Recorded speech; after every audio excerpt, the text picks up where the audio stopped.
If you're enjoying this video, smash that like button, subscribe, and hit the bell. Share it with your friends and let me know in the comments where you're watching from. Every like and subscribe helps the channel grow. My name is Daniel Whitefeather, and I've spent most of my life walking through forests. I'm a ranger stationed at the Coconino National Forest in Arizona. It's a place of towering ponderosa pines, deep canyons, and quiet trails that stretch for miles. People call it beautiful, but I've always felt there's something ancient here, something watching. It's late summer now, but it doesn't feel like summer at all. The days are scorching hot, and the nights are cold enough to make your breath visible. The forest is dry as kindling because of a drought that's lasted months. Even the creeks have dried up, leaving nothing but cracked earth behind. Tonight feels different. The sun is setting, casting long shadows across the canyon walls. The wind is carrying whispers, soft voices that seem to come from nowhere. Scout, my German shepherd, is pacing nervously by my side. He's usually fearless, but tonight he won't stop whining. I tell myself it's just the weather, or maybe a coyote nearby. I'm here because 3 hikers went missing in this area over the past month. No signs of struggle, no clues, just vanished into thin air. My job is to figure out what happened and make sure it doesn't happen again. But as I stand at the edge of Whispering Canyon, looking down into its misty depths, I can't shake the feeling that I'm being watched. The forest is too quiet tonight. Normally, you'd hear crickets chirping or leaves rustling in the breeze. But now, nothing. It's like someone hit a mute button on nature itself. Scout lets out a low growl and stares into the trees ahead. "What is it, boy?" I ask, gripping my flashlight tighter. He doesn't answer, of course. He just keeps growling at something I can't see. I take a deep breath and step forward into the shadows. I should probably tell you a bit about myself before we go any further. Like I said, my name is Daniel Whitefeather. I'm 38 years old, and I've been a forest ranger for almost 15 years now. My dad was a ranger too, so you could say it runs in the family. He used to take me hiking when I was a kid, teaching me how to track animals, read the weather, and respect the wilderness. He always said the forest has its own rules. Rules you don't break if you want to stay safe. I've seen a lot of strange things out here over the years.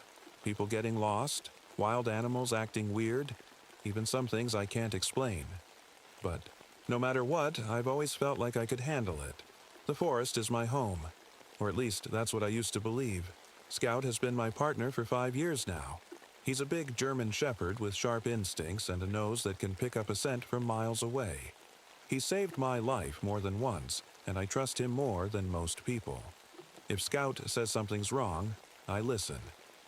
As we move deeper into the forest, I can feel the air getting colder. It doesn't make sense. It's still summer, and the sun only set an hour ago. But here we are, walking through pockets of icy air that seem to come out of nowhere. I stop for a moment to check my map and compass. The trail we're on leads straight into Whispering Canyon, the last place anyone saw those missing hikers. It's not an easy area to get to. Steep cliffs, loose rocks, and thick underbrush make it dangerous even during the day. But something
Scout starts sniffing around the tent while I check inside for any clues.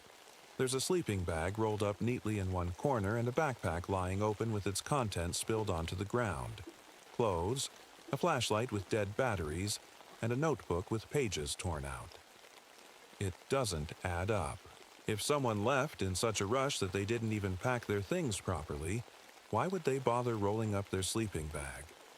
A chill runs down my spine as Scout lets out another growl, this time louder and more urgent than before. And then I hear it, footsteps crunching on dry leaves somewhere behind me. I spin around with my flashlight, but there's no one there. "Who's out there?" I shout, trying to keep my voice steady. The footsteps stop. For a moment, everything is completely still again, so quiet that I can hear my own breathing echoing off the canyon walls. But then, a voice breaks through the silence. It's faint. At first, a whisper carried by the wind, but it grows louder with each passing second until it sounds like it's right next to me. Daniel. My blood runs cold as Scout starts barking furiously at something just beyond the edge of my flashlight beam, and that's when I see them. Two glowing eyes staring back at me from between the trees. I froze. My flashlight beam shook in my hand as I stared into the darkness. Those glowing eyes didn't blink, didn't move. They just stared back at me, unblinking and cold. Scout was barking like mad, pulling at his leash, trying to charge toward whatever was out there. I tightened my grip on him, my heart pounding so hard I could feel it in my throat. "Who's there?" I called out again, but my voice cracked this time. I wasn't sure if I wanted an answer or not. The eyes disappeared, just like that. 1 second they were there, and the next, gone, as if they'd never been there at all. I stood there for what felt like forever, listening to the sound of my own breathing and Scout's growls. The forest was silent again, but now it felt heavier somehow, like the trees were leaning in closer, watching me. I tried to convince myself it was just an animal, a mountain lion maybe. Their eyes can reflect light like that sometimes. But deep down, I knew it wasn't a mountain lion. Whatever it was, it didn't feel natural. "Come on, Scout," I said, tugging his leash gently. "Let's keep moving." He hesitated at first, still staring into the trees where the eyes had been. But eventually, he followed me as we made our way deeper into Whispering Canyon. The trail was harder to see now, barely more than a faint path winding through the underbrush. My flashlight only lit up a few feet ahead of me, and every shadow,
Scout was barking wildly now, pulling me toward where the figure had gone. Every instinct told me to turn around and leave, to get out of this canyon while I still could, but those missing hikers were still out there somewhere.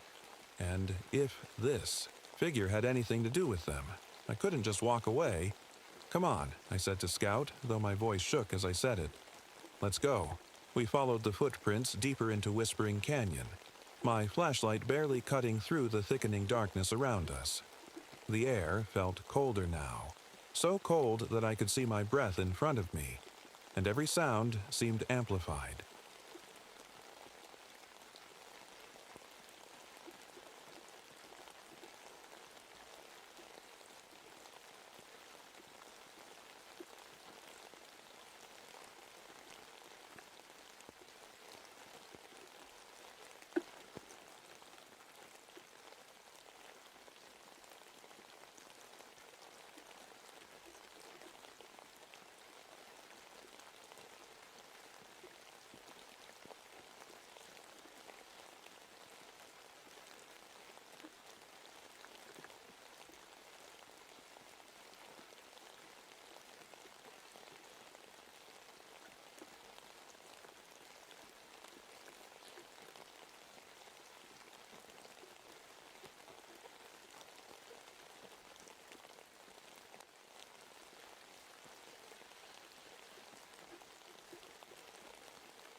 I don't know how long I stood there.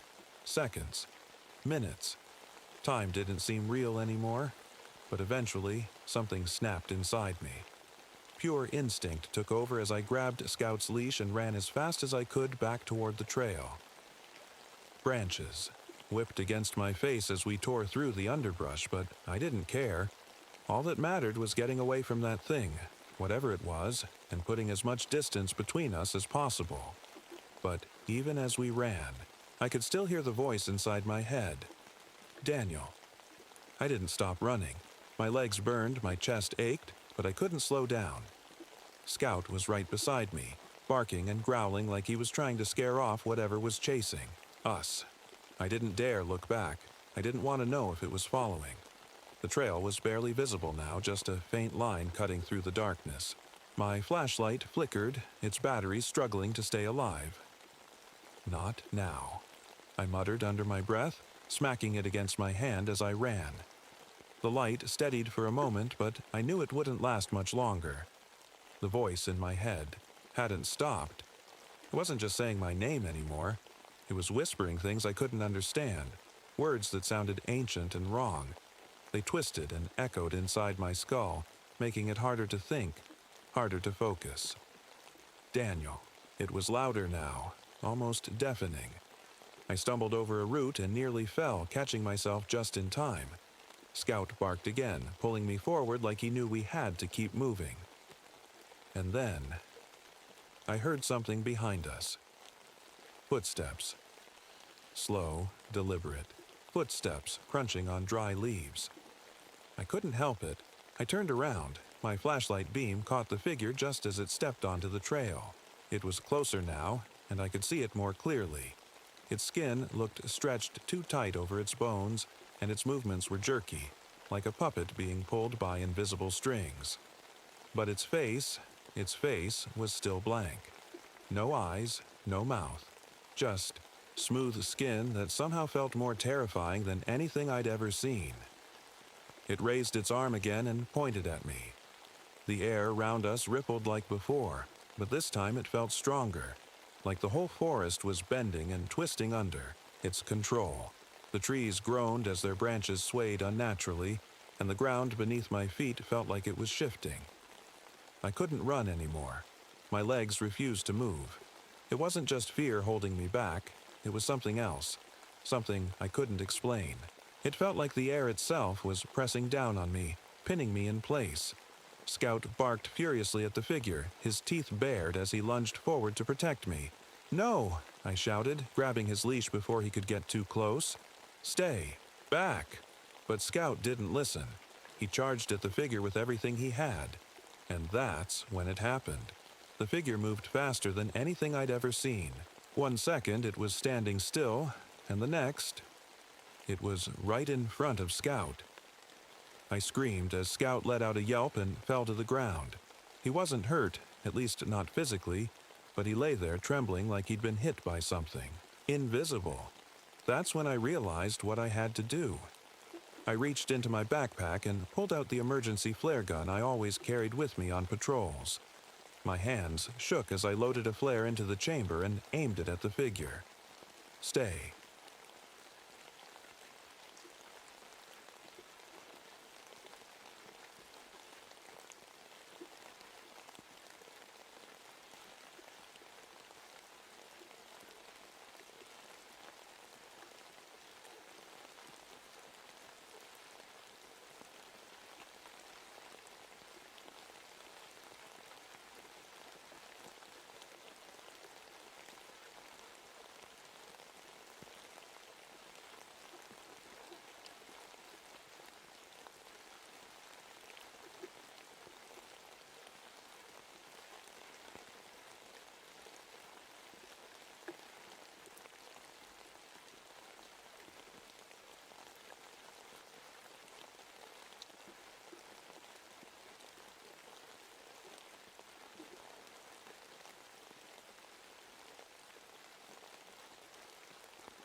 I climbed into the driver's seat and slammed the door shut just as something crashed through the trees behind us.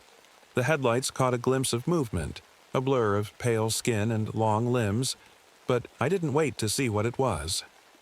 I started the engine and floored it. The tires kicked up dirt as we sped down the narrow road leading out of Whispering Canyon. My heart pounded in my chest as I glanced in the rearview mirror, but there was nothing there anymore, just darkness swallowing up everything behind us. I didn't stop driving until I was miles away from Whispering Canyon. My hands gripped the steering wheel so tightly that my knuckles turned white. Scout sat beside me, his head low, his body trembling. He wasn't barking anymore, but his eyes kept darting toward the windows like he expected that thing to follow us. The road was empty. No cars, no people, just the sound of my tires crunching against gravel. The forest around us felt endless, stretching out in every direction like it was trying to keep me trapped. But I didn't care where I was going as long as it was far away from that canyon. It wasn't until I reached the ranger station that I finally stopped. The building was small and quiet, lit only by a single flickering porch light. I parked the truck and sat there for a moment, staring at the dashboard as I tried to catch my breath. Scout whimpered softly beside me, nudging my arm with his nose like he was trying to comfort me. "It's okay, boy," I whispered, though my voice sounded hollow. "We're safe now." But even as I said it, I didn't believe it. I climbed out of the truck and opened the passenger door for Scout. He jumped down and stuck close to my side as we walked into the station. The place felt eerily quiet. No phones ringing, no chatter from other rangers, just the hum of fluorescent lights overhead. I sat down at my desk and stared at the map spread out in front of me. The same map I'd been using earlier to track. Those missing hikers. My flashlight lay beside it, its batteries completely dead now. I should have called someone. My supervisor, the sheriff's department, anyone who could help. But I couldn't bring myself to pick up the phone. What would I even say? That I'd seen something impossible? That there was a creature out there with no face and glowing eyes? They wouldn't believe me. I barely believed it myself. Scout curled up at my feet, his body pressed against mine like he needed to feel close to me. I reached down and scratched behind his ears, trying to calm him and myself, but the image of that figure kept flashing through my mind. Its blank face, its long arms, the way it moved like it wasn't fully human. I shook my head and leaned, back in my chair, closing my eyes for a moment. Maybe I'd imagined it all. Maybe it was just exhaustion or stress playing tricks on me. But then, I heard it again. "Daniel!" My eyes snapped open as Scout jumped to his feet, growling at something behind me. I spun around in my chair, but there was nothing there. Just shadows stretching across the walls as the porch light flickered outside. "Daniel!" The voice was louder now, and closer. Scout barked furiously, his teeth bared as he stared at the corner of the room where the shadows were darkest. My heart raced as I grabbed my flashlight and pointed it toward the corner. But the batteries were dead. The beam didn't even flicker. "Who's there?" I shouted, standing up so quickly that my chair toppled over behind me. No answer. The shadows seemed to shift slightly, just enough to make me doubt what I was seeing. And then they stopped. Scout barked again and lunged toward the corner, but he hit something invisible, like a wall, and yelped as he stumbled backward. That's when I saw them. Two glowing eyes staring back at me from within the shadows. I froze, my breath catching in my throat as those eyes moved closer and closer and closer until they were right in front of me. And then the lights went out completely. The room plunged into darkness so thick that I couldn't see anything. Not Scout, not the desk, not even my own hands in front of me. But somehow, I could still feel those eyes watching me. Daniel. The voice echoed all around me now. Not just inside my head, but everywhere at once. It sounded angry this time, like it was blaming me for something I didn't understand. And then, the whispering started again. Soft voices swirling through the darkness like wind through trees. They weren't speaking English or any language I recognized, but their tone was clear. They wanted something from me. I stumbled backward until I hit the wall behind me, my hands fumbling for anything to hold on to. "Leave me alone!" I shouted into the darkness, though my voice sounded weak even to myself. But the whispering didn't stop, and neither did those glowing eyes. I don't know how long I stood there, pressed against the wall, my heart pounding like a drum. The glowing eyes didn't move, they just stared at me from the darkness. Scout was growling low in his throat, his body stiff with fear. He was ready to fight, but I wasn't sure if there was anything to fight. The whispering grew louder. It wasn't just one voice anymore, it was many, overlapping and swirling around me like a storm. I couldn't understand the words, but they made my skin crawl, like they were burrowing into my mind. I reached for my flare gun again, but my hands were shaking so badly that I dropped it. It hit the floor with a dull thud and rolled into the shadows. "No," I whispered under my breath, panic rising in my chest. The glowing eyes moved closer.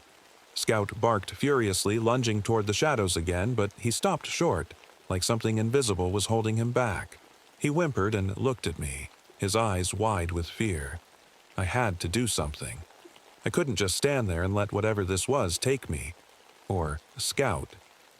My mind raced as I tried to think of a way out. And then I remembered something. The wooden figure. The one we'd found in the circle of bones earlier. It had felt wrong, like it didn't belong. But what if it was connected to all of this? What if destroying it could stop whatever was happening? I grabbed my backpack and dumped its contents onto the floor, searching frantically for the figure. My fingers closed around its rough surface and I pulled it out into the dim light. The whispering stopped instantly. The glowing eyes froze in place. Scout stopped growling and stared at the figure in my hand like he understood what I was about to do. Without thinking, I threw the wooden figure onto the ground and stomped on it as hard as I could. The wood cracked under my boot, splintering into pieces. And that's when everything changed. The glowing eyes vanished. The whispering stopped completely. The air felt lighter, normal again, and Scout let out a soft whine as he relaxed beside me. I stood there for a moment, breathing heavily as I stared at the broken pieces of the figure on the floor. Whatever power it had, it was gone now. But something still didn't feel right. I picked up Scout's leash and walked toward the door of the ranger station, wanting nothing more than to get out of there and leave this nightmare behind. But as I reached for the handle, I froze. There was something scratched into the wood of the door, something that hadn't been there before. It was a single word. Daniel. I stared at the door, my breath catching in my throat. The word scratched into the wood, my name, felt like it was staring back at me. It wasn't deep, just faint enough to look hastily carved, but it sent a chill down my spine that I couldn't shake. Scout whined softly beside me, nudging my leg like he was trying to pull me away from the door. I wanted to leave. I wanted to run as far away from this place as possible, but something held me there, something I couldn't explain. I reached out slowly and ran my fingers over the carving. The edges were rough, splintered, like someone, or something, had done it quickly. But how? I'd been here the whole time. No one else had come into the station. "Let's go," I muttered to Scout, pulling him toward the truck. My voice sounded shaky, even to me. I didn't care where we went as long as it was far away from Whispering Canyon and whatever had followed us out of it. We drove in silence for what felt like hours, the headlights cutting through the darkness as the forest stretched endlessly on either side of the road.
Scout lifted his head and looked at me with those big brown eyes of his, like he wanted to believe it too. But then, something happened. The TV turned on by itself. Static filled the screen, crackling loudly in the quiet room. Scout jumped up and barked at it, his fur bristling as he backed away from the bed. I grabbed the remote and tried to turn it off, but nothing happened. The buttons didn't work. The screen just stayed filled with static no matter what I did. And then, the static changed. It wasn't random noise anymore. It was forming shapes, letters, words. My name appeared on the screen in jagged white lines. Daniel. I dropped the remote and stumbled backward as Scout barked furiously at the TV. My heart raced as I stared at the screen, unable to look away even though every instinct told me to run. The letters disappeared and were replaced by something else. A face. Not a human face, but its face. Smooth skin stretched tight over bone with no eyes or mouth, just blankness staring back at me through the screen. And then, the voice came back. Daniel. It wasn't inside my head this time. It was coming from the TV. Clearer than ever before, louder than ever before. Scout lunged at the TV, barking wildly as if he could scare it away. But no matter how loud he barked or how hard he scratched at it, the face didn't disappear. I grabbed Scout's leash and yanked him toward the door, fumbling with the lock as panic took over completely. "We're leaving," I shouted, though my voice cracked under the weight of fear. The second I opened the door, I froze, because standing right there in front of me was it, the figure from Whispering Canyon. The same pale skin, long arms, blank face, standing motionless under the flickering neon light outside. Scout whimpered and backed away. Slowly, his tail tucked between his legs as he pressed himself against me for protection. My breath caught in my throat as those glowing eyes appeared again. Not on its face, but floating above it like two burning stars watching my every move. And then, it raised its arm again and pointed at me. Daniel. To this day, I don't know how I got out of there alive. All I remember is running until my legs gave out completely and collapsing somewhere far away from that motel and that figure and everything else connected to Whispering Canyon. But even now, even when I'm miles away, I can still hear its voice sometimes, calling my name.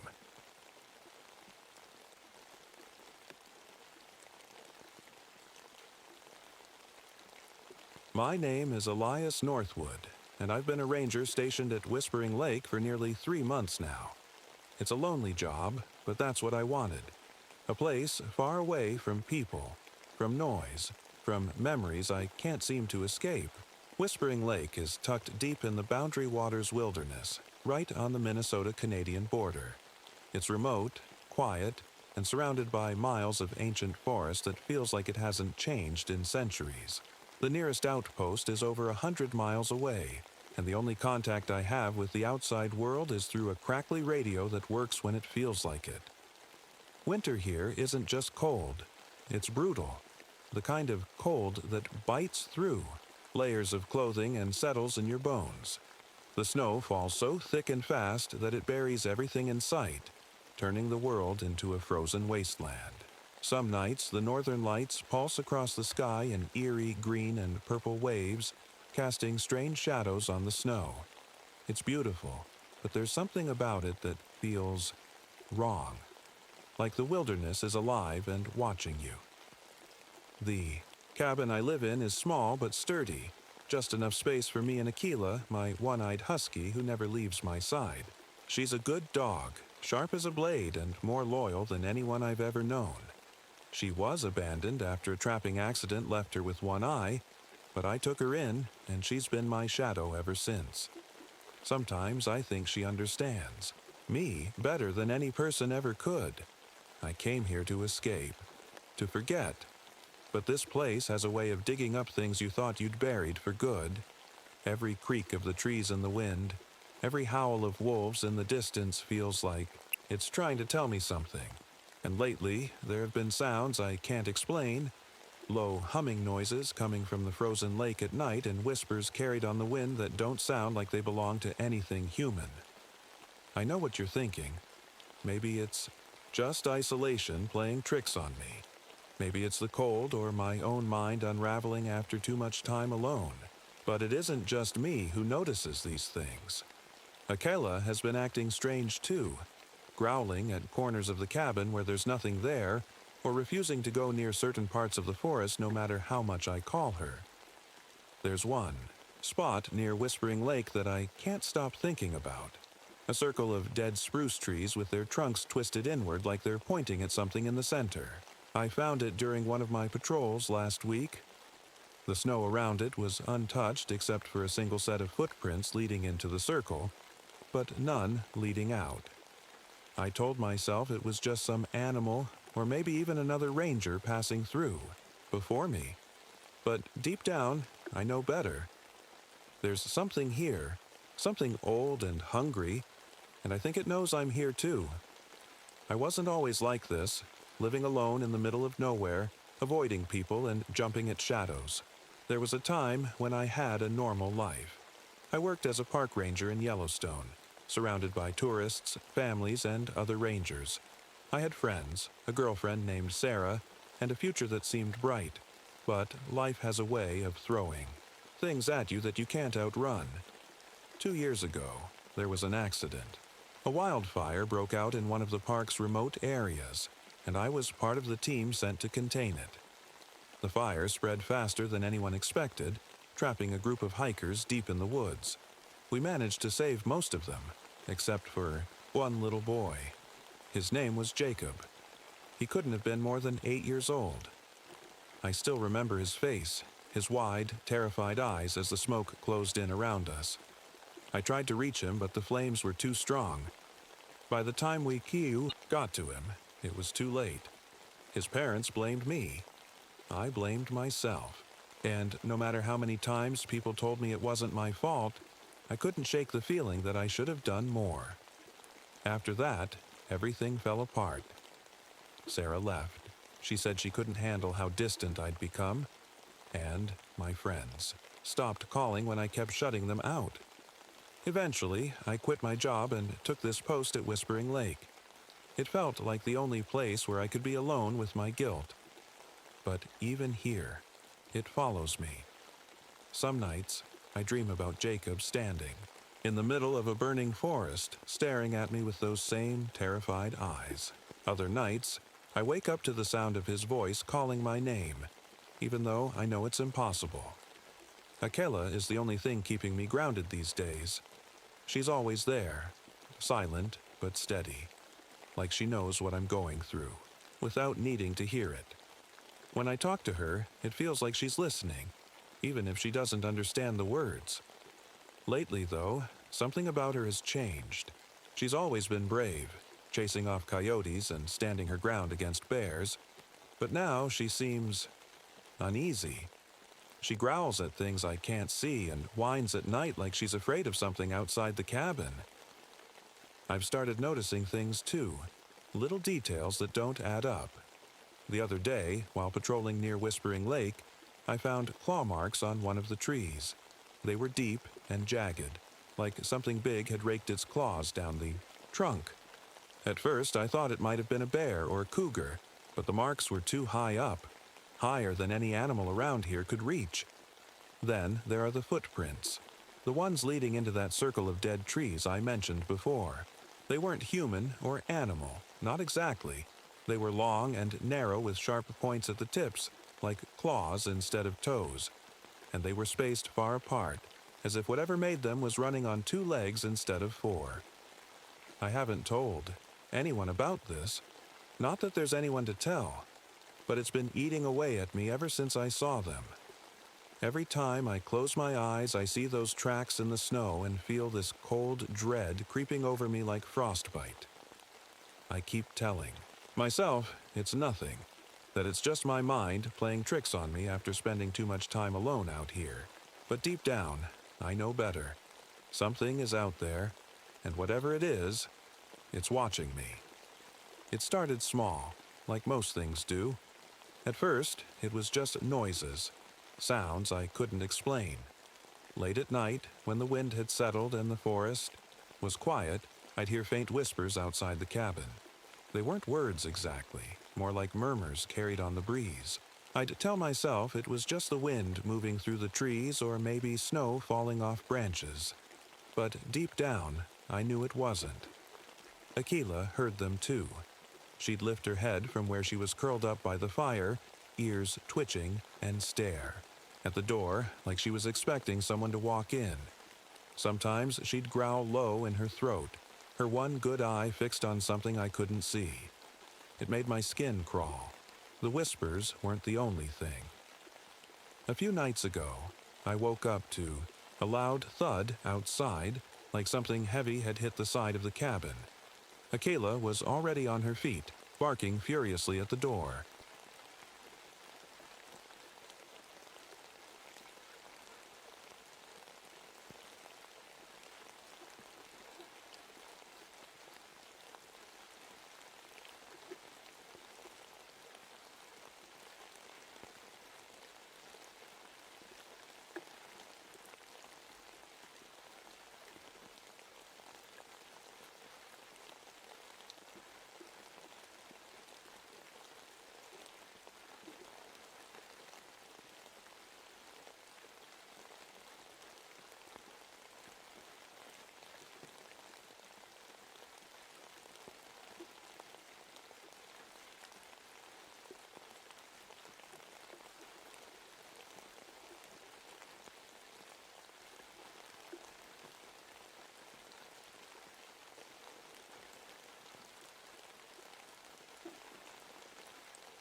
Akila was restless too.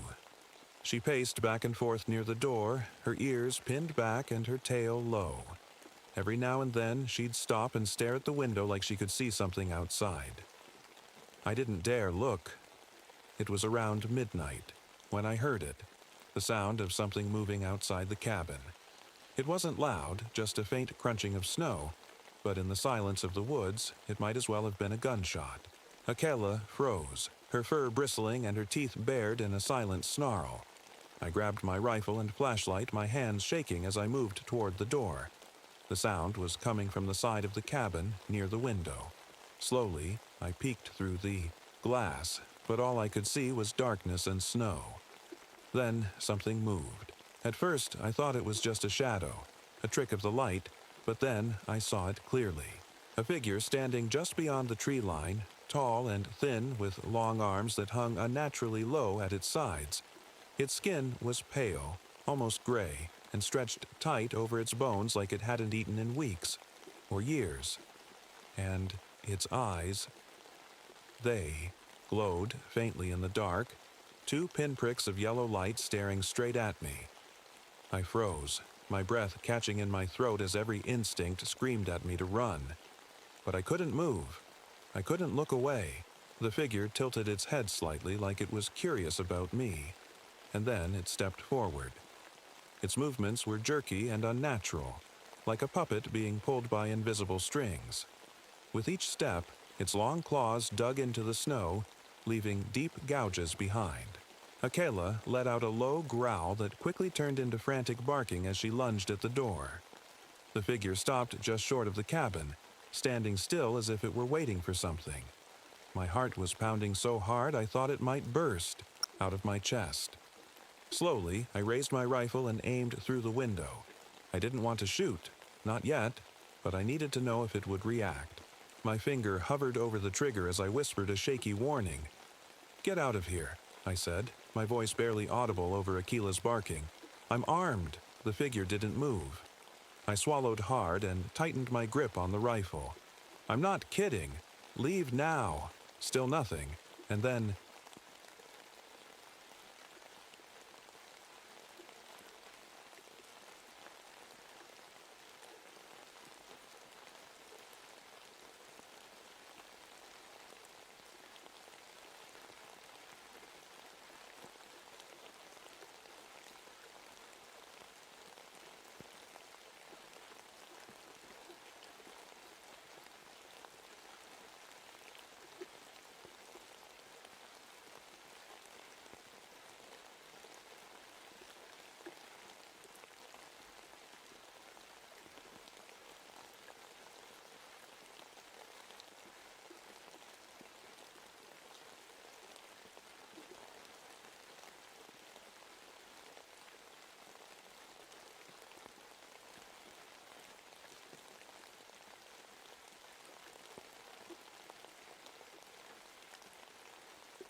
the scream came again, louder this time, and it sent a shiver down my spine.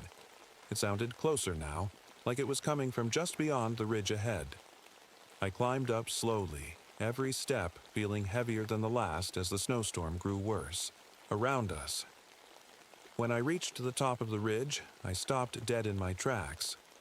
There, in the clearing below, was the circle of dead spruce trees I'd found weeks ago, the ones with their trunks twisted inward like they were pointing at something.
I decided to check Whispering Lake one last time before calling it in to headquarters. Maybe someone would believe me if I had proof. Tracks or claw marks or something tangible to show them. Aquila followed me reluctantly, her ears pinned back, and her tail low as we made our way through the woods. When we reached the lake, my stomach dropped. The ice was broken. A large hole had formed near the center of the lake, surrounded by jagged cracks that spread outward like spider webs. The edges of the hole were darkened as if something had burned through them. Not melted exactly, but scorched. And there were no tracks leading to or from it. Aquila whined softly and backed away from the shore, refusing to go any closer. I couldn't blame her. There was something about that hole, something unnatural, that made my skin crawl just looking at it. I didn't stay long. There was nothing else to find. No footprints or claw marks or signs of struggle. Just that gaping hole in the ice that seemed to stare back at me like an open wound. When we got back to the cabin, I radioed headquarters and told them everything. Or, at least as much as I thought they'd believe. I left out the glowing eyes and twisted smiles and focused on what could be explained. Strange tracks near Whispering Lake, claw marks on trees, and a possible animal attack near my cabin. They said they'd send someone out to investigate in a few days once the weather cleared up. Until then, they told me to stay inside and keep my rifle close. But even as I hung up the radio, I knew they wouldn't find anything. Not really. Whatever those things were, they weren't just animals or people or anything that could be, tracked or captured or studied. They were something else, something old and dangerous that didn't belong in this world. And somehow, I knew they'd be back. It's been 3 weeks since that night, and things have been quiet. Too quiet. The whispers are gone, and there haven't been any strange tracks or claw marks near the cabin. Even Aquila seems calmer now, though she still refuses to go near Whispering Lake. But every now and then, usually late at night when everything is still, I feel it again. That cold dread creeping over me like frostbite.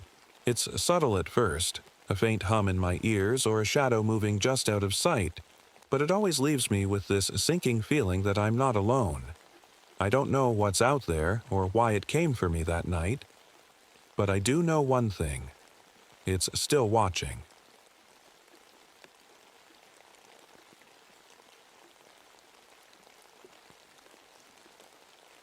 My name is Cassandra Holloway, but most people just call me Cass. I've been a park ranger at Blackwater Gorge National Park for about 3 years now. It's a beautiful place, rolling hills covered in dense Appalachian forest, a deep canyon carved by an underground river, and cliffs that seem to touch the sky. But this year, something feels off. The drought started back in early June.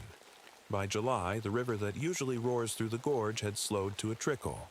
The waterfalls dried up, and strange things began to surface.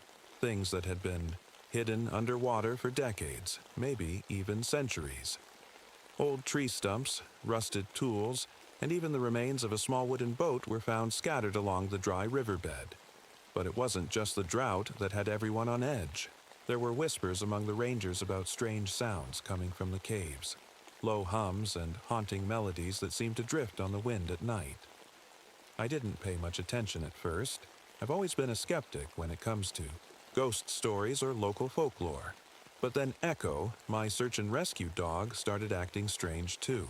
Echo's a Belgian Malinois, sharp as a tack and trained to sniff out trouble. Lately, though, he's been restless, growling at things I can't see and refusing to go near certain parts of the gorge. It's not like him at all. It was late, one evening when I first noticed the change in the air. The sun was setting, painting the sky in shades of orange and purple, but down in the gorge it was already dark. A cool mist was rising from the dry riverbed, carrying with it an odd metallic smell that made my stomach churn. I stood at the edge of the canyon with Echo by my side, staring down into the shadows below. That's when I heard it. A faint melody, carried on the breeze. It was soft at first, almost like a lullaby, but as I listened closer, it grew louder and more distinct. The notes were hauntingly beautiful, yet unsettling, like they didn't belong in this world. Echo let out a low growl and pressed himself against my leg. "Easy, boy," I whispered, though my own voice shook slightly. "It's probably just the wind." But deep down, I knew it wasn't. The melody stayed with me that night. Even after I left the gorge and returned to the ranger station, I couldn't stop hearing it in my head. It was like it had hooked itself into my brain, playing over and over again. Echo was restless too, pacing back and forth near the door like he wanted to leave. The next morning, I decided to go back to the gorge. Something about that sound bothered me, and I couldn't shake the feeling that I needed to figure out where it was coming from. The drought had exposed parts of the park that no one had seen before, and I told myself it was probably just some natural phenomenon. Maybe the wind blowing through cracks in the rocks or something like that. Echo trotted ahead of me as we made our way down into the canyon. The riverbed was dry and cracked, littered with debris that had been hidden underwater for years. I noticed old fishing lures tangled in tree roots, broken bottles half buried in the dirt, and even a rusted-out bicycle frame leaning against a boulder. We followed the trail deeper into the gorge until we reached a section of jagged cliffs where the river used to flow strongest. That's when I saw it. A narrow opening in the rock wall. It was small, just big enough for a person to squeeze through, and I realized it must have been hidden underwater before the drought. I crouched down to get a better look. The opening led into a dark tunnel that seemed to stretch on forever. Echo sniffed at the entrance, his ears pinned back and his tail low. He let out a soft whine and backed away. "What's wrong, boy?" I asked, rubbing his head to calm him.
I stuffed the camera into my backpack and headed back toward the ranger station with Echo trailing behind me.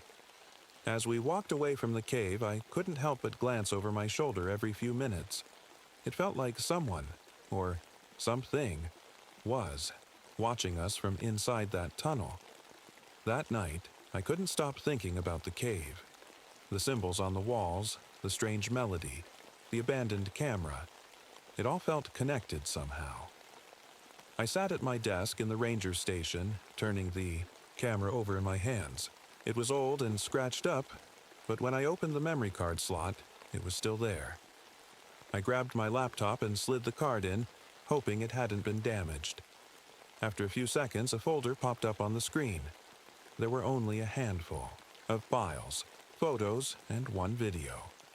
My heart raced as I clicked on the first image. The photo showed the inside of the cave. The walls were covered in those same strange symbols I'd seen earlier, but these were clearer, sharp lines and spirals that seemed to glow faintly in the dark. Another photo showed what looked like a pool of water deep inside the cave, its surface so smooth it looked like glass. But it was the last photo that made my stomach twist. It was blurry, like whoever took it had been moving fast, but I could just make out a figure standing near the edge of the pool. It was tall and thin, with pale skin that almost seemed to shimmer. Its face was turned toward the camera, but its features were hard to make out. like they didn't belong to any person or animal I'd ever seen before. I leaned back in my chair, my hands shaking slightly. "What is this?" I whispered to myself. Echo let out a low growl from where he was lying near the door. His ears were perked up and he was staring at something outside the window. "Echo?" I called softly, standing up and walking over to him. "What is it, boy?" I followed his gaze to the window but didn't see anything, just darkness and the faint outline of trees swaying in the wind. Still, I couldn't shake the feeling that something was out there, watching us. Then, heard it again, the melody. It was faint at first, barely audible over the sound of crickets chirping outside, but it grew louder with each passing second. It wasn't coming from outside, it was coming from inside my head. I clutched my temples as a wave of dizziness washed over me. The song was beautiful and haunting all at once, pulling at something deep inside me that I couldn't explain. Echo barked sharply, snapping me out of it. "Okay," I muttered, grabbing my flashlight and heading for the door.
I started by digging through the park's old records. The ranger station had a small archive room filled with dusty boxes of reports, maps, and photographs from decades past. Most of it was boring stuff: wildlife surveys, weather data, and maintenance logs. But then I found something that made my heart skip a beat. It was an old incident report from 1978. A group of hikers had gone missing near the gorge, and their bodies were never found. The report mentioned strange circumstances. One of the search teams claimed to have heard unusual sounds coming from the caves, but it was dismissed as wind or animal calls. I kept digging and found more reports like it. Over the years, there had been dozens of disappearances in and around the gorge. Campers, hikers, even other rangers, people who vanished without a trace. And in almost every case, there were mentions of strange noises or sightings near the caves. Then I found something even stranger, a folder labeled Local Folklore. Inside were handwritten notes from a former ranger who'd been researching old legends about the area. According to his notes, the Cherokee people who once lived in these mountains had stories about singing spirits that lured people into the water and drowned them. They called them the Singers. The notes also mentioned a group of settlers in the 1800s who built a small village near the gorge. They believed the spirits were gods and started leaving offerings near the river to appease them. But when the offerings stopped, people began disappearing, and eventually the settlers abandoned the village altogether. I leaned back in my chair, my mind racing. Could these legends be connected to what I'd seen? Was there something ancient and dangerous lurking in those caves? Echo let out a soft bark, snapping me out of my thoughts. He was standing by the door again, staring at me with those sharp eyes of his. "You're right," I said aloud, grabbing my backpack and flashlight. "We need to go back." This time, I came prepared. I packed a first aid kit, extra batteries for my flashlight, some rope, and even a small canister of bear spray, just in case. Echo seemed hesitant as we approached the gorge again, but He followed me faithfully down into the canyon. When we reached the cave entrance, I hesitated for a moment before stepping inside. The air was cool and damp, carrying that faint metallic smell I'd noticed before. My flashlight beam danced across the walls, illuminating those strange symbols carved into the stone. "Stay close," I whispered to Echo as we moved deeper into the tunnel. The cave twisted and turned like a maze, its walls narrowing in some places and opening up into larger chambers in others. In one of these chambers, I found something that stopped me dead in my tracks. A pile of bones scattered way across the floor. They weren't animal bones either. They were human. I felt bile rise in my throat as I crouched down to get a closer look. Some of the bones were old and brittle, but others looked fresh. Too fresh. Echo growled low in his throat again, his body tense as he stared at something farther down the tunnel. "What is it?" I whispered, shining my flashlight in that direction. First, I didn't see anything, but then I noticed movement near one of the walls, a faint shimmer like heat rising off pavement on a hot day. And then it stepped into view. It was one of them. Tall and thin with pale skin that seemed almost translucent under my flashlight's beam. Its eyes, or what should have been eyes, were empty sockets that glowed faintly with an eerie blue light. It opened its mouth, not to speak, but to sing. The melody was soft at first, but quickly grew louder until it filled every corner of the cave. I stumbled backward as dizziness washed over me again. The song wasn't just sound. It was inside my head, pulling at my thoughts like invisible strings. Echo barked furiously and lunged at the creature, snapping me out of its spell. "Run!" I shouted as I turned and bolted back toward the entrance with Echo right behind me. The creature didn't chase us, not yet, but its song followed us all the way out of the cave and into the daylight. When we finally reached safety at the edge of the gorge, I collapsed onto my knees, trying to catch my breath. Whatever those things were, they weren't just legends or stories. They were real, and they were dangerous. I didn't go back to the station right away. I couldn't. My hands were still shaking, my heart pounding so hard it felt like it might burst out of my chest. Echo sat beside me, panting heavily but keeping his eyes on the gorge, his ears flicking at every little sound. I stared down at the dry riverbed below, trying to make sense of what had just happened. Those things, those singers, weren't human. They weren't animals either. They were something else entirely, something ancient and dangerous. And now I knew why people had been disappearing for years. But what scared me the most was the song. It wasn't just a sound, it was a weapon. It got inside your head, made you see things, feel things that weren't real. If Echo hadn't been there to snap me out of it, I wasn't sure I would have made it out of that cave alive. I took a deep breath and stood up, brushing the dirt off my pants. "We can't leave this alone," I said aloud, more to myself than to Echo. "If we don't do something, more people are going to get hurt." Echo tilted his head at me like he understood, then let out a soft bark. I decided to go back to the station and gather more supplies before returning to the cave. This time, I needed a plan. I couldn't just wander in blind again, not after what I'd seen. Back at the station, I pulled out an old geology book from the shelf and flipped through it until I found what I was looking for: information about caves and minerals. One thing caught my attention: salt deposits. The book mentioned that salt was often found in caves and could sometimes disrupt certain natural phenomena, like strange sounds or vibrations. It was a long shot, but it was all I had. I grabbed a bag of rock salt from the supply closet. We used it in winter to melt ice on the trails, and packed it into my backpack along with a small hammer and chisel. I also brought a portable speaker and my phone. I had an idea about how to fight back if the singers tried using their song on me again. By the time I returned to the gorge, the sun was beginning to set, casting long shadows across the canyon walls. The air felt heavier than before, like the whole place was holding its breath. Echo stayed close as we made our way back into the cave. This time, I marked our path with chalk so we wouldn't get lost in the twisting tunnels. The deeper we went, the colder it got.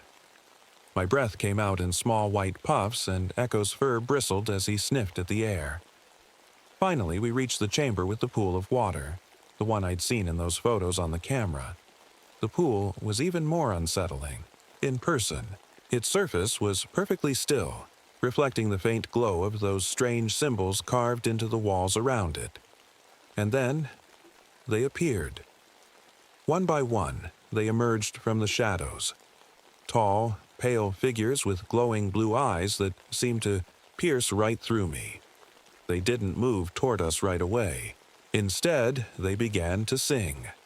The melody filled the chamber instantly, wrapping around me like invisible chains. My vision blurred as images flashed through my mind.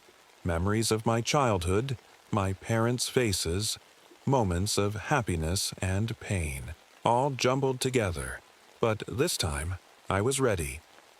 I fumbled with my phone and hit play on a recording I'd downloaded earlier, a high-pitched frequency designed to counteract certain sound waves. The effect was immediate. The singers recoiled as if they'd been struck, their song faltering for just a moment. "Now!" I shouted to myself as I grabbed a handful of rock salt and hurled it toward them. The salt hit one of them square in the chest, and it let out an ear-piercing shriek before dissolving into mist. Echo barked furiously and lunged at another one that had gotten too close, snapping at its legs and forcing it back toward the pool. I didn't stop to think. I just kept throwing salt and smashing chunks off nearby rocks with my hammer until all that remained were faint wisps of mist swirling above the water. For a moment, everything was silent except for my ragged breathing and Echo's low growls. But then, something moved beneath the surface of the pool. A shape, massive and serpentine, rose slowly from the depths, its glowing blue eyes locking onto mine. This wasn't over yet. I froze as the massive shape rose from the pool. It wasn't like the other figures, the singers. This thing was bigger, much bigger, and its presence filled the entire chamber. Its skin shimmered like liquid silver, and its glowing blue eyes seemed to burn right through me. Echo barked furiously, his teeth bared as he stood between me and the creature. I wanted to run, but my legs felt rooted to the ground. The air was thick with that same haunting melody, but this time it was deeper, more powerful, vibrating through the walls and into my chest. The creature didn't move toward me right away. Instead, it seemed to watch me, studying me like I was some kind of insect it could crush at any moment. I reached into my backpack with trembling hands and grabbed another handful of rock salt. My fingers were slick with sweat, and I almost dropped it before hurling it toward the creature's glowing eyes. The salt hit its face and sizzled like water on a hot stove. The creature let out a deep, guttural roar that shook the entire cave, sending chunks of rock tumbling from the ceiling. "Echo! Move!" I shouted as I grabbed his leash and pulled him back toward the tunnel. But the creature wasn't done. It surged forward, its massive body gliding across the ground like a snake. I stumbled backward, barely managing to stay on my feet as it closed the distance between us. My flashlight flickered wildly as I fumbled with my portable speaker again.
The authorities arrived later that evening after I called for help. I told them about the cave-in but left out most of the details. What was I supposed to say? That I'd seen glowing humanoid creatures and a massive serpent-like thing rise out of an underground pool?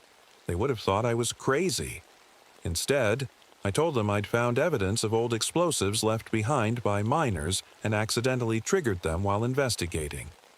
It wasn't a complete lie. There had been explosives, but it wasn't the full truth either. They cordoned off the area and declared it unsafe for visitors. The official report blamed the cave-in on unstable rock formations caused by the drought.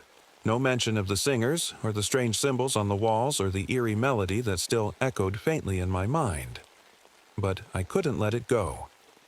In the weeks that followed, I tried to move on, to focus on my work and pretend everything was normal. But something had changed inside me. Every time I closed my eyes, I saw that massive creature rising from the pool, its glowing eyes locked onto mine. Every time I walked through the park, I felt like something was watching me from the shadows. Echo seemed different too. He was quieter, more cautious, always keeping close to me like he didn't trust anything around us anymore. One night, as I sat alone in my cabin with Echo curled up at my feet, I heard it again, the melody. It was faint, barely audible over the sound of wind rustling through the trees, but it was there. I froze, my heart pounding as I stared out the window into the darkness. Nothing moved, but somehow I knew it wasn't over. Months later, a man in a dark suit showed up at the ranger station asking for me by name. He said he worked for a government agency investigating unusual phenomena and wanted to talk about what happened in Blackwater Gorge. At first, I hesitated. What if they thought I was crazy? What if they locked me away somewhere and erased everything? But then he showed me a file, a thick folder filled with reports from all over the country about strange disappearances near caves and waterways. Photos of symbols similar to the ones I'd seen carved into those walls. Audio recordings of melodies that sounded eerily familiar. "You're not alone," he said simply. "This is happening everywhere." I agreed to join their team, not because I wanted answers, though part of me did, but because I couldn't ignore what had happened anymore. If these things were real, and clearly they were, someone had to stop them before more people got hurt. But even as we traveled from one site to another, investigating similar occurrences and piecing together fragments of a larger mystery, I couldn't shake the feeling that Blackwater Gorge wasn't done with me yet. Sometimes, late at night when everything was quiet, I'd hear that melody again, soft and haunting like a whisper carried on the wind. And sometimes, just sometimes, I'd feel an inexplicable pull toward that gorge like it was calling me back. I don't know if I'll ever go back there, or if I'll ever be able to escape what happened. But one thing's for sure, the singers aren't gone. They're waiting.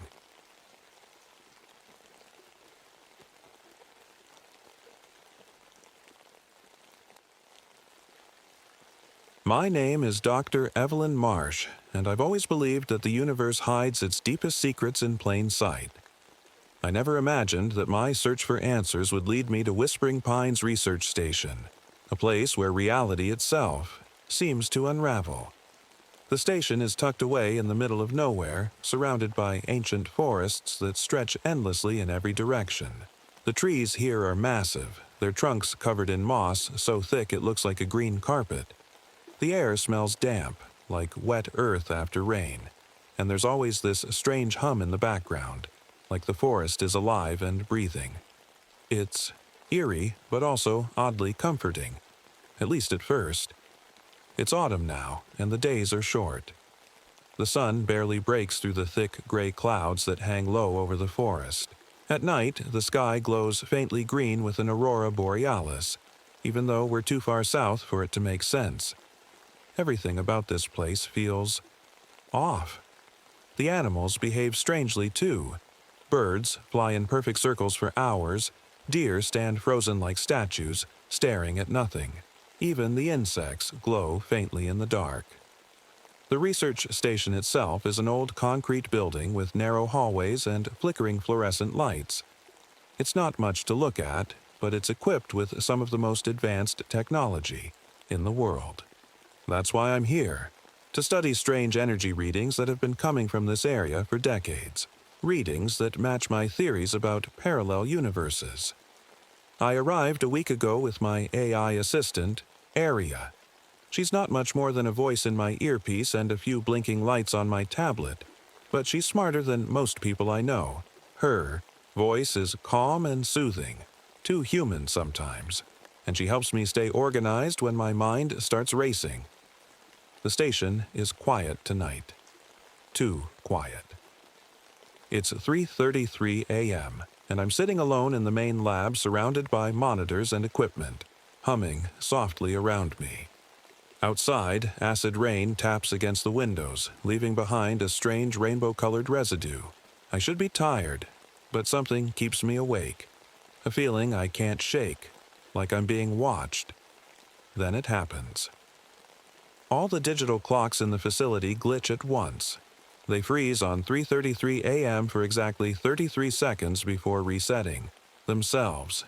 My heart skips a beat as Aria chimes in my ear. "Dr. Marsh," she says calmly, "there appears to be an anomaly in the system." I glance at the monitors, but nothing seems out of place. At least, not yet.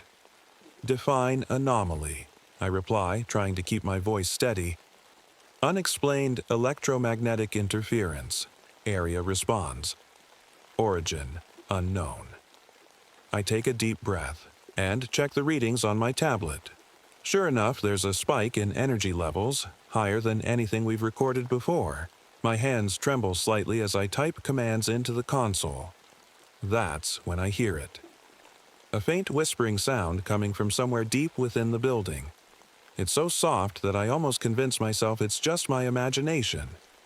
But then it grows louder, like dozens of voices overlapping, speaking words I can't understand. Area, I whisper. Are you picking up any audio signals? Negative, she replies instantly. No external sources detected. The whispering stops as suddenly as it started, leaving an unsettling silence in its wake. I tell myself it's just static or interference from our equipment, but deep down, I know better. Something is here with me. And whatever it is, it doesn't belong to this world. I didn't sleep that night. How could I? The whispers, the clocks freezing at 3:33, and the strange energy spike, it was all too much to ignore. I tried to convince myself it was just a glitch in the system, or maybe my mind playing tricks on me. But deep down, I knew something wasn't right. Let me tell you a little about myself. I'm not the kind of person who scares easily. I've spent most of my life chasing mysteries, things that other people dismiss as impossible. My work as a physicist has taken me to some of the most remote and dangerous places on Earth, but nothing has ever felt like this. Whispering Pines is different. It's not just a place. It feels alive, like it's watching me, waiting for something.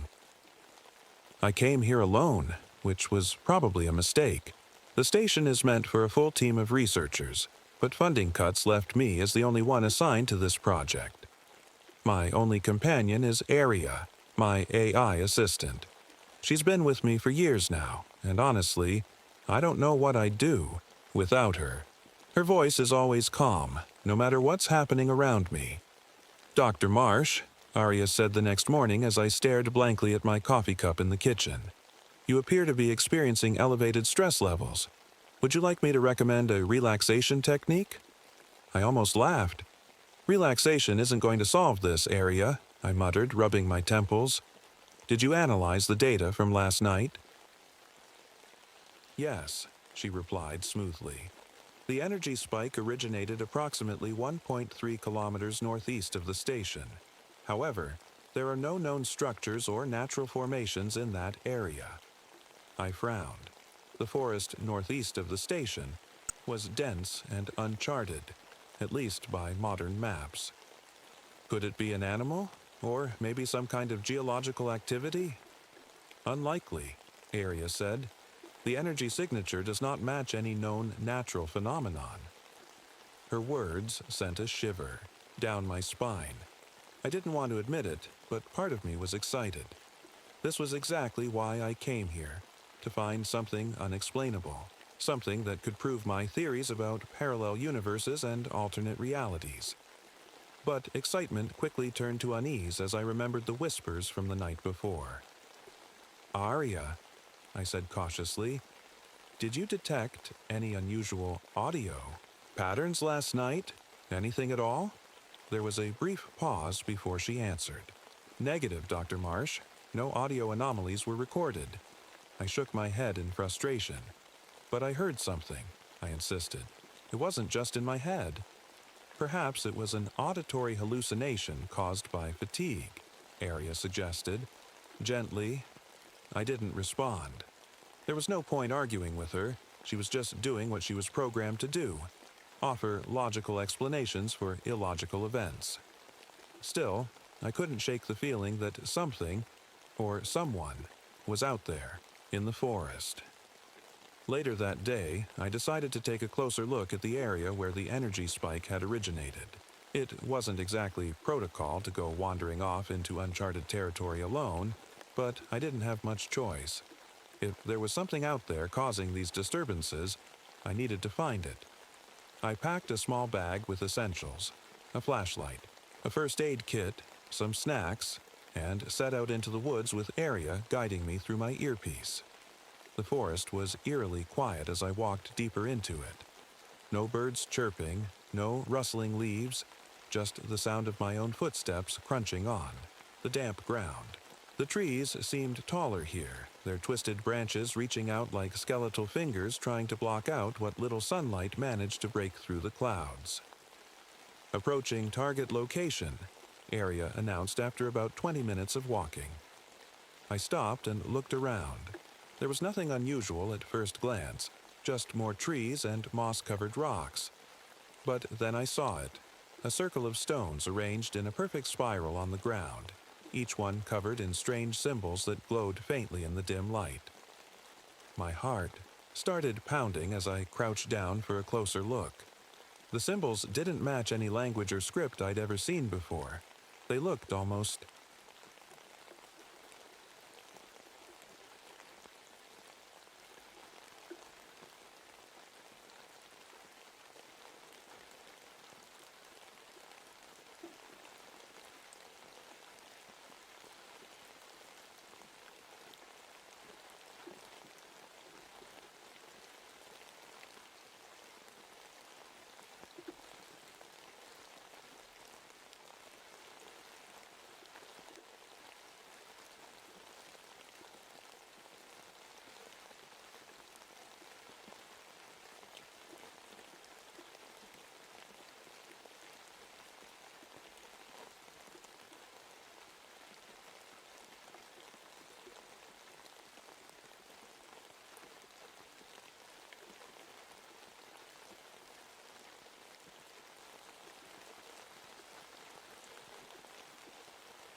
My breath caught in my throat as I stumbled backward, clutching my tablet tightly. "Area," I said urgently. "Are you detecting any movement?" "Negative," she replied again. "No physical entities detected within your vicinity." I shook my head in disbelief. "Then what am I seeing? The shadows. They're moving. Visual distortions may be caused by electromagnetic interference," Area suggested calmly. Her explanation didn't help. It didn't make sense. These weren't distortions. They were real. I could feel them creeping closer with every passing. Second, I took another step back, and that's when I heard it, a low growl coming from somewhere behind me. My heart stopped as I turned around slowly, shining my flashlight into the darkness. At first, there was nothing, just trees and shadows, but then I saw it, a pair of glowing eyes staring at me from between two massive tree trunks. They weren't like any animal eyes I'd ever seen. They were too bright, too sharp, and they seemed to pierce right through me. The growling grew louder as the creature stepped forward into the light. It was tall, at least 7 feet, and its body was covered in dark fur that shimmered faintly like oil on water. Its limbs were long and thin, ending in clawed hands that looked almost human. I couldn't move. My legs felt like they were glued to the ground as the creature stared at me with those glowing eyes. Then it spoke, not with words, but with whispers that echoed inside my head. "Leave. The single word sent shockwaves through my mind, leaving me dizzy and disoriented. It wasn't a suggestion, it was a command, and every fiber of my being told me to obey. But I didn't. Instead, I gripped my flashlight tighter and took a shaky step forward. "Who are you?" I asked, my voice barely audible over the pounding of my heart. The creature tilted its head slightly as if studying me. Then it raised one clawed hand and pointed toward the spiral of stones behind me. "Leave," it whispered, again, louder this time, before fading back into the shadows without another sound. For a moment, everything was still. The wind stopped blowing. The whispering disappeared, and all I could hear was my own ragged breathing. I didn't wait around to see if it would come back. Grabbing my bag and tablet, I turned and ran as fast as I could back toward the station, tripping over roots and rocks along the way. The forest seemed darker now, more oppressive, and every shadow felt like it was watching me.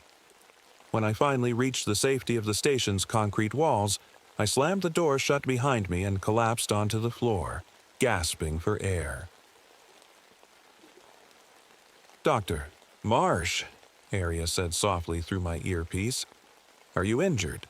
"No," I managed to say between breaths. "But there's something out there." "Please elaborate," Aria prompted calmly. I shook my head, still trying to process what had just happened. "I don't know what it is," I admitted finally. "But it's not human, and it doesn't want us here." Aria paused for a moment before responding. "Shall I initiate emergency protocols?" I hesitated. Part of me wanted to pack up and leave right then and there. But another part of me needed answers. Whatever was happening in this forest wasn't random. It was connected to something bigger, something important. "No," I said firmly after a moment's thought. "We're staying." The rest of the night passed in a blur. I locked every door, checked every window, and made sure all the cameras around the station were working. My hands were shaking the entire time, but I kept telling myself it was just adrenaline. Aria stayed quiet for most of it, only speaking when I asked her to run scans or check the perimeter. Her calmness was comforting, even if it didn't match the storm of fear swirling inside me. By morning, I felt like a zombie. My eyes burned from lack of sleep, and my head ached from trying to make sense of what I'd seen in the forest.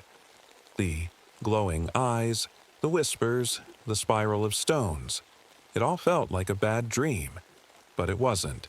The scratches on my tablet screen and the dirt on my boots were proof enough. I spent most of the day reviewing the footage from the cameras I'd set up around the station. I was hoping they'd caught something, anything that could explain what was happening. But there was nothing unusual. No strange creatures, no glowing eyes, not even a flicker of movement in the trees. "Aria," I said finally, leaning back in my chair. "Are you sure there's no record of anyone else being here before us? No other researchers? No locals?" "Affirmative," she replied. "This area has been uninhabited for over 50 years. I frowned. "Then who, or what, built that spiral in the forest?" There was a pause before Aria answered. "Unknown." Her response didn't help my growing sense of unease. If no one had been here before us, then where did those stones come from? And why did they seem to react to me being near them? I couldn't shake the feeling that whatever was out there wasn't just watching me, it was testing me. Later that evening, as the sun dipped below the horizon and darkness swallowed the forest once again, I decided to do something risky. I wanted answers, and sitting around waiting for them wasn't going to work. "Aria," I said, grabbing my flashlight and tablet. "I'm going back to the spiral." "Dr. Marsh," she replied immediately, "I must advise against this course of action. The risk level is significant." "I know," I admitted, slipping on my jacket. "But we need more data. Whatever's out there, it's tied to those stones. If we can figure out how they work, we might be able to understand what's happening here." Aria didn't respond right away, but when she finally spoke, her voice was softer than usual. "Please proceed with caution." I nodded and stepped outside into the cold night air. The forest was even quieter than before. No wind, no animals, just an oppressive silence that made every step feel louder than it should have been. It took me longer to find the spiral this time. The trees seemed closer together now, their branches twisting overhead like a tangled web. My flashlight barely cut through the darkness, and every shadow looked like it was moving just out of reach. When I finally reached the clearing where the spiral had been,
I felt like I was falling, even though I was standing perfectly still. "Area," I whispered desperately into my earpiece. "Are you still there?" There was no response. I looked around frantically, trying to find something familiar. something that made sense, but there was nothing. Just endless chaos and those three figures standing in front of me. One of them stepped forward again, its movements slow and deliberate. Its glowing eyes seemed brighter now, almost blinding, and when it spoke, its voice echoed inside my mind. "You seek answers," it said calmly, "but answers come with a price." "What do you mean?" I managed to choke out. The creature tilted its head slightly, as if studying me. "Your world is fragile," it said. "A thread in a web too vast for you to see." I shook my head, trying to make sense of its words. "What are you talking about? What is this place?" "This is what lies beneath," it replied simply. "The foundation of all things." Its words sent chills down my spine. I'd spent years studying theories about parallel universes and alternate realities, but this wasn't what I'd imagined. This wasn't science or logic, it was something far beyond human understanding. "Why are you here?" I asked shakily. "What do you want?" The creature didn't answer right away. Instead, it raised its clawed hand and pointed toward me. Again. "You are not meant to see," it said softly. "Leave this place, or face the consequences." The other two creatures stepped forward now, their glowing eyes locked onto mine. The air grew heavier, and the glass-like ground beneath me began to crack under my feet. I knew I had to leave. I could feel it in every fiber of my being, but something held me back. This was bigger than me, bigger than anything humanity had ever discovered, and I couldn't walk away without understanding it. "What happens if I stay?" I asked quietly. The creature closest to me leaned forward until its face was inches from mine. Its voice dropped to a whisper that sent shivers down my spine. "You will become part of the web." Before I could respond, the ground beneath me shattered completely, and suddenly I was falling into the void below. For a moment, there was nothing but darkness, cold and endless, and then light exploded around me.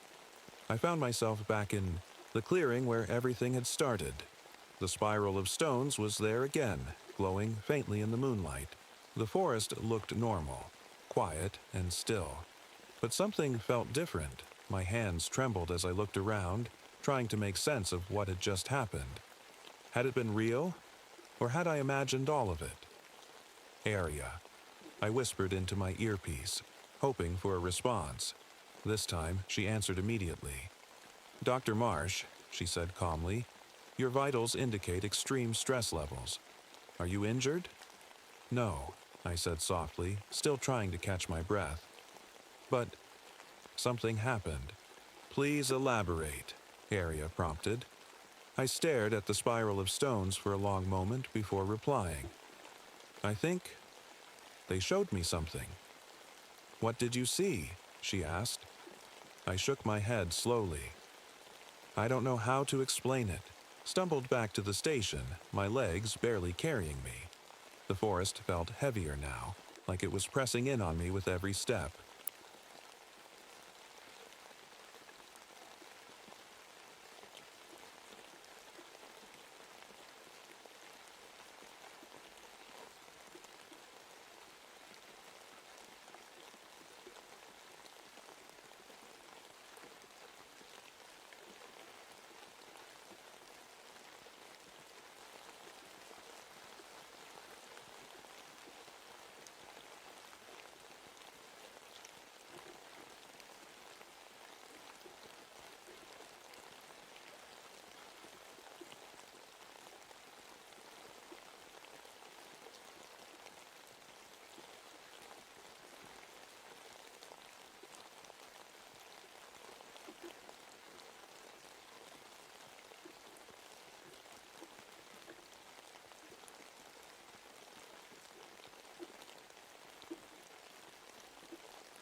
I have already conducted a thorough review, she replied. There are no anomalies to report. I felt a wave of frustration and fear wash over me. If there was no proof of what had happened, then how could I convince anyone it was real? How could I even convince myself? I spent hours going over every piece of data I had collected since arriving at Whispering Pines. But no matter how hard I looked, there was nothing out of place, nothing to explain the creatures or the spiral or the strange world they had shown me. By the time morning came, I felt completely defeated. I sat in the kitchen with a cup of coffee that had gone cold hours ago, staring out at the forest through the window. The trees looked normal now, quiet and still, but I couldn't shake the feeling that something was still out there, something watching me. A week passed without any further incidents. The energy readings returned to normal, and Arya continued to assure me that everything was functioning as expected. But I couldn't relax, not really. Every night I locked all the doors and windows and stayed awake until exhaustion forced me to sleep. And every night, I dreamed of them. The creatures with glowing eyes, the spiral of stones, the strange world beneath reality. In my dreams, they didn't speak. They just watched me silently from a distance, but their presence felt heavy, like they were waiting for something. Then one night, everything changed. I woke up suddenly to find myself standing in front of the spiral of stones again. But this time, I wasn't dreaming. The symbols on the stones glowed brighter than ever before, casting eerie shadows across my face as I stared at them in confusion and fear.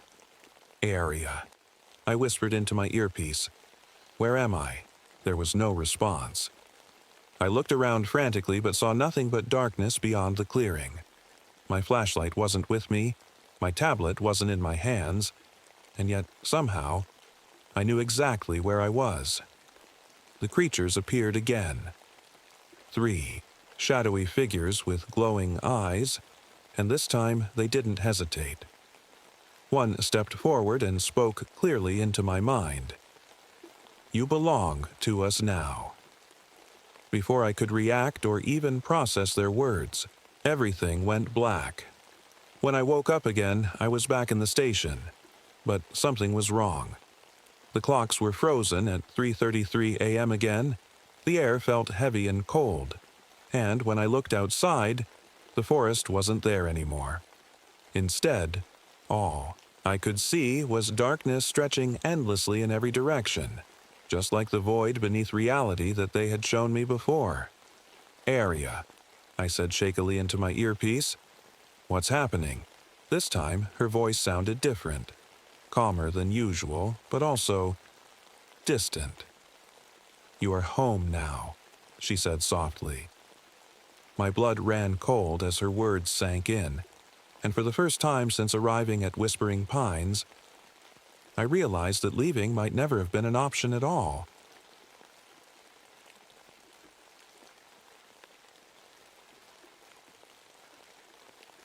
My name is Gabriel Redhawk, and I've spent most of my life walking the thin line between the natural world and something else. As a ranger in Shadow Canyon National Monument, I've seen things that defy explanation, but I've always told myself there's a logical reason for everything. At least, I used to believe that. Shadow Canyon isn't like other places. It's remote, 70 miles from the nearest town, and surrounded by jagged red cliffs that seem to whisper when the wind blows through them. The heat during the day is unbearable, but at night, it's so cold you'd think you were in the Arctic. The canyon has a way of making you feel small, like you don't belong here. And maybe we don't. The land is ancient, older than any story I've ever heard. The Anasazi lived here once, but they left suddenly hundreds of years ago, abandoning their cliff dwellings without a trace. Spanish explorers came later and wrote about demons wearing men's skins, stalking them through the canyons. Most people dismiss those stories as superstition, but the locals, the Navajo elders, they know better. It was the summer of 1973, during a record-breaking drought. The riverbeds were dry and the wildlife was acting strange. Coyotes hunting in Packs instead of pairs, venomous snakes appearing in places they shouldn't be. Even the ravens seemed off, flying in perfect circles like they were performing some kind of ritual. The air smelled like sage and rain, even though there hadn't been a drop of water in months. I was stationed at Shadow Canyon because of my background. I'm half Navajo, and my grandfather taught me the old ways.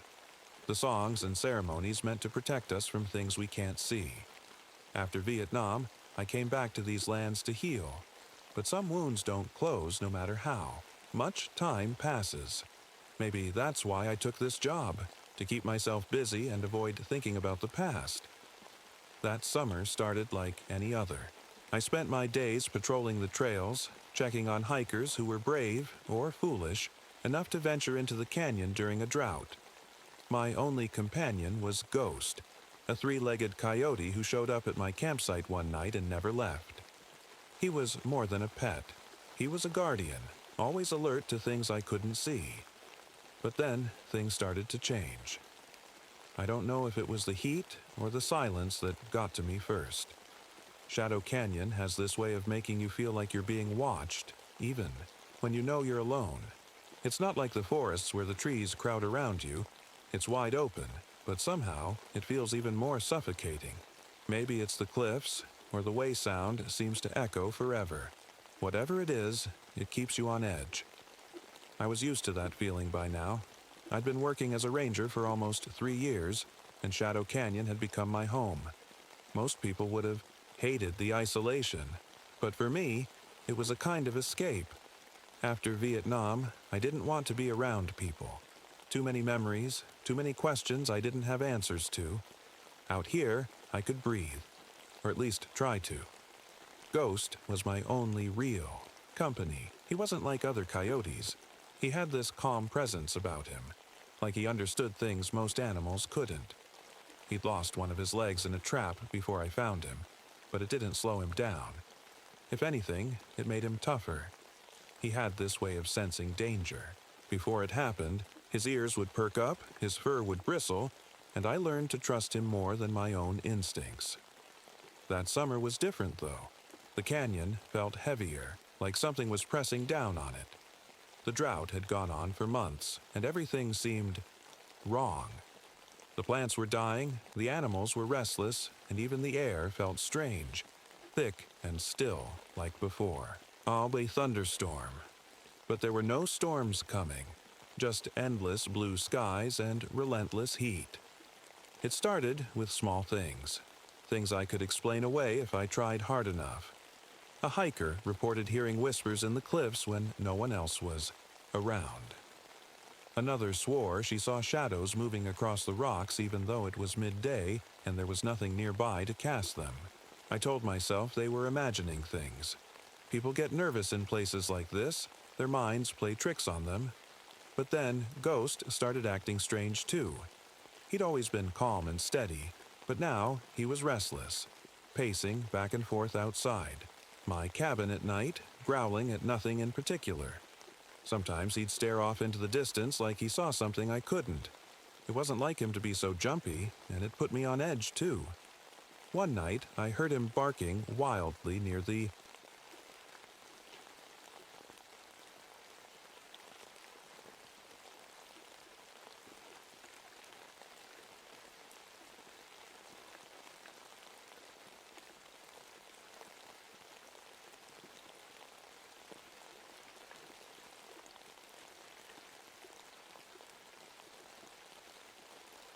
I tried to shrug it off as another strange coincidence, but deep down, I knew better. Something wasn't right. The rabbit wasn't the only thing I found that week. Every day there seemed to be something new, something I couldn't explain. It started with the tracks. At first, they looked like coyote tracks, scattered along the trails near the canyon's edge. But then they changed. The prints got bigger, deeper, and the spacing between them was all wrong, like whatever made them was walking on 2 legs instead of 4. I followed the tracks for a while, thinking it might be a wounded animal or maybe someone messing around. But they didn't lead anywhere.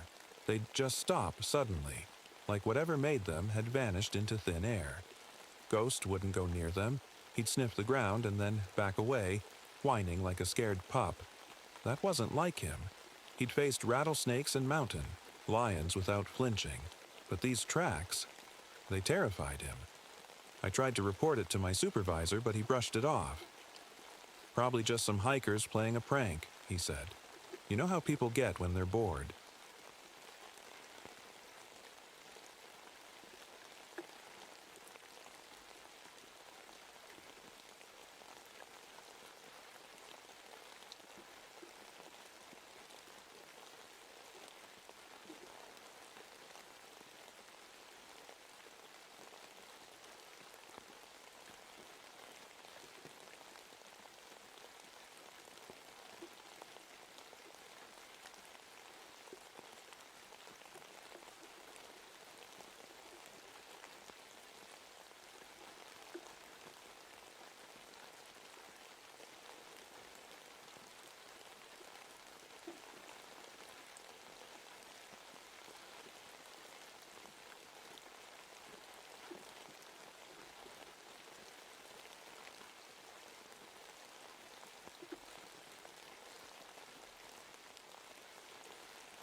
I never believed those stories growing up. They sounded like fairy tales meant to scare kids into behaving. But standing there in that cave, staring at those marks on the wall, I wasn't so sure anymore. As I turned to leave, I heard something behind me, a soft whispering sound that echoed through the cave. At first, I thought it was just the wind, but then it grew louder. It wasn't words exactly. It sounded more like breathing. I froze in place, gripping my flashlight tightly as the sound got closer and closer. Then I saw it, a shadow moving along the wall. It wasn't mine, and it wasn't ghosts. It was something else entirely. I ran out of that cave faster than I've ever run in my life. Ghost followed right behind me, barking wildly as we scrambled down the trail toward my cabin. I barely made it back to the cabin before nightfall. My legs felt like jelly, and my chest was tight from running, but I didn't stop. I locked the door, bolted the windows, and checked every corner of the room. Ghost paced back and forth, growling low in his throat. His fur was standing on end, and his eyes kept darting toward the door like he expected something to come crashing through. I sat down at the table, my hand shaking as I tried to make sense of what was happening. This wasn't just some animal or prank, it was something else entirely. Something dangerous. My grandfather's stories about skinwalkers kept coming back to me, and for the first time in my life, I started to believe them. The Navajo say skinwalkers can mimic voices, even faces, to trick people into letting them in. They can't enter your home unless you invite them, but once they're inside, there's no escape. I thought about the handprints in the cave, the strange tracks on the trail, and that thing I'd seen near the canyon's edge. It all added up to one terrifying conclusion. Whatever was out there wasn't human.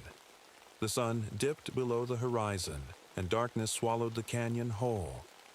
Out here, there were no streetlights or headlights, just endless blackness stretching, as far as the eye could see. The only sound was ghosts growling and the occasional rustle of wind outside.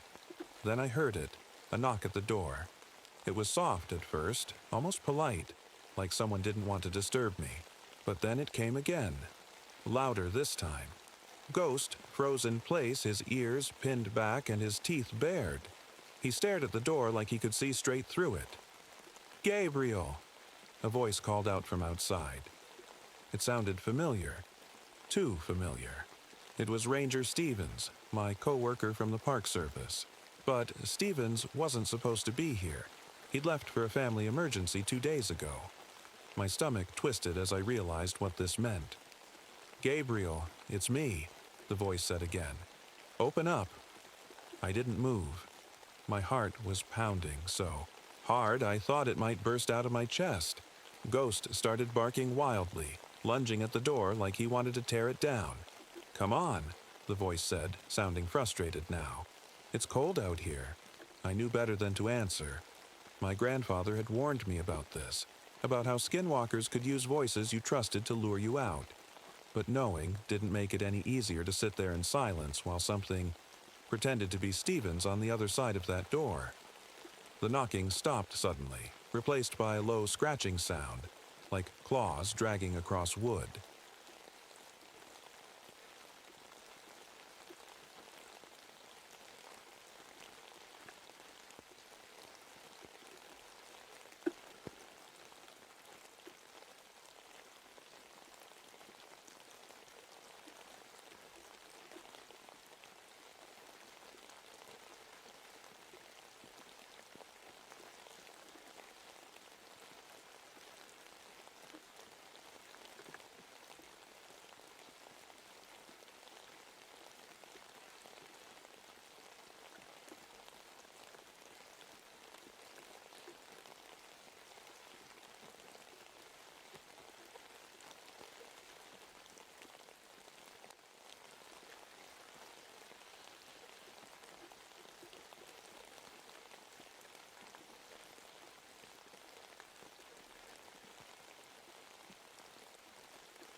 With no other options left, I grabbed my hunting knife and slashed at its arm as hard as I could. It let out another scream and stumbled backward, but not before grabbing my wrist with its clawed hand.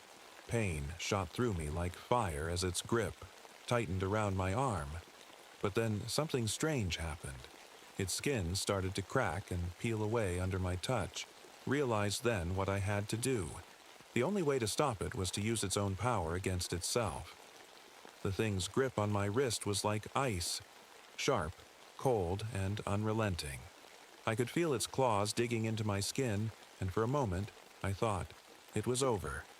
But then I saw it, the cracks spreading across its pale, stretched skin.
My name is Martin Blackwood, and I've been a forest ranger for almost 15 years now. Most of my life has been spent in the woods, surrounded by trees older than some countries and skies so vast they make you feel like a speck of dust. It's peaceful out here. At least, that's what I used to think. This story I'm about to tell you isn't one I share often. People don't believe me when I do. They think I've lost my mind, or that I'm making it up for attention. But every word of it is true, and if you ever find yourself in Ravenwood Wilderness area, you'll understand why I feel the need to warn you. Ravenwood isn't like other forests. It's old, ancient even, and there's a heaviness in the air that you can't quite explain. The trees are giants, their gnarled roots twisting through the earth like veins. Moss hangs from their branches like curtains, and the ground is always damp, no matter how long it's been since the last rain. There's a constant smell of wet, earth, and decay, and when the wind blows through the canopy, it sounds like whispers. I was stationed at Ravenwood in late October of last year. The weather had taken a turn for the worse. Thick fog rolled in every evening and didn't lift until well past noon, the kind of fog that clings to your skin and makes it hard to see more than a few feet ahead. The locals called it the Ghost. Mist. At first I thought it was just a nickname to scare tourists away, but now I know better. The ranger station was small but cozy. A single-story cabin with a wood stove, a bunk bed, and a desk cluttered with maps and field guides. My only companion was Virgil, my German shepherd. He'd been assigned to me after my last post, where I'd worked search and rescue missions in some of the most remote parts of the country. Virgil was smart, smarter than most people, and he had a nose for trouble. If he didn't like something, neither did I. The first few days at Ravenwood were uneventful. I spent my time patrolling the trails, checking on campsites, and making sure no one got lost in the fog. But even then, something felt off. The forest was too quiet. Birds didn't sing, squirrels didn't chatter. Even the streams seemed to flow more slowly here, as if time itself had decided to take a break. Then there were the cairns, piles of stones stacked neatly along the trails where no cairns should have been. At first, I thought hikers had built them as markers or for fun, but they were everywhere, in places so remote that no casual hiker could have reached them without gear and weeks of preparation. One evening, as the sun dipped below the horizon,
He didn't answer, not that he could, but his growl told me everything I needed to know.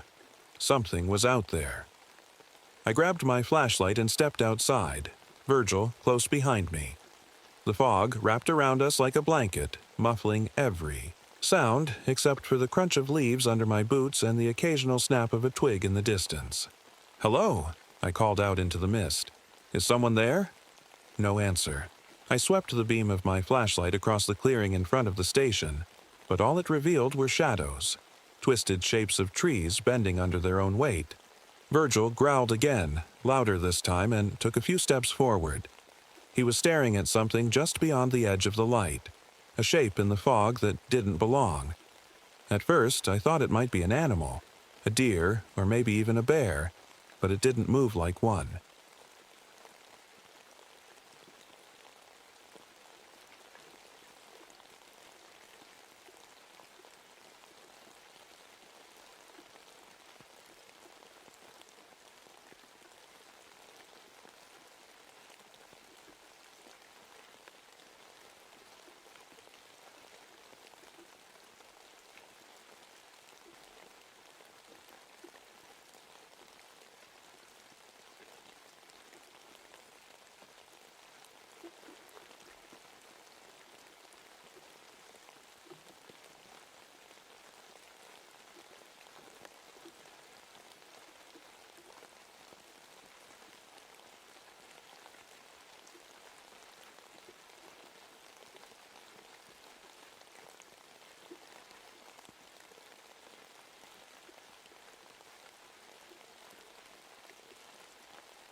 As we turned to leave, I heard something behind us, a sound that stopped me cold.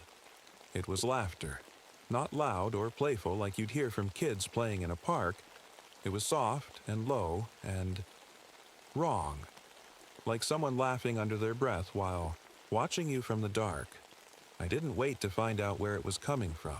Virgil and I ran all the way back to the station without looking back once.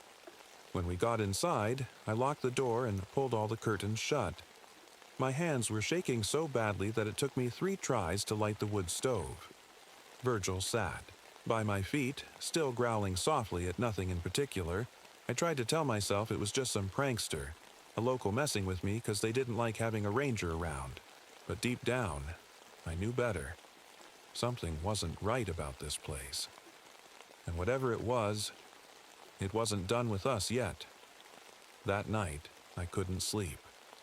Every time I closed my eyes, I heard things.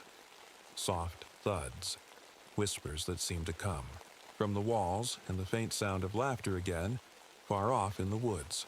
Virgil was restless too. He paced back and forth near the door, his ears twitching at every creak of the cabin. I tried to convince myself it was just my imagination playing tricks on me. The fog, the cairns, the scratches, they were strange, sure, but there had to be a logical explanation. Maybe some local kids were pulling a prank, or maybe I was just overtired from adjusting to the new post. But deep down, I knew none of that was true. Around midnight, Virgil stopped pacing and froze by the window. His growl was low and steady, like a warning.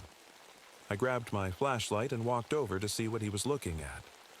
At first, I didn't see anything, just the fog swirling outside like smoke caught in a breeze. But then I saw them. Eyes. 2 glowing eyes staring back at me from the darkness. They weren't animal eyes, not yellow or green like you'd expect from a deer or a wolf. They were white, bright white, and they didn't blink. They just hovered there in the mist, watching. I backed away from the window as fast as I could.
By the time the sun rose, I had made up my mind.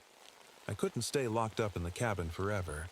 Whatever was out there wasn't going to leave me alone, and I couldn't call for help. If I wanted answers, or even a chance to survive, I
When I woke up, the forest was quiet. Too quiet. The fog was gone and the air felt lighter, almost normal. But something inside me wasn't the same. I couldn't tell how long I'd been unconscious. Minutes, hours, maybe even longer. All I knew was that the watchers were gone. I stumbled back toward the cabin, calling for Virgil as I went. My voice echoed through the trees, but there was no response. My heart sank with every step. He wouldn't have just run off, not after everything we'd been through. He was loyal to a fault, and if he wasn't by my side now,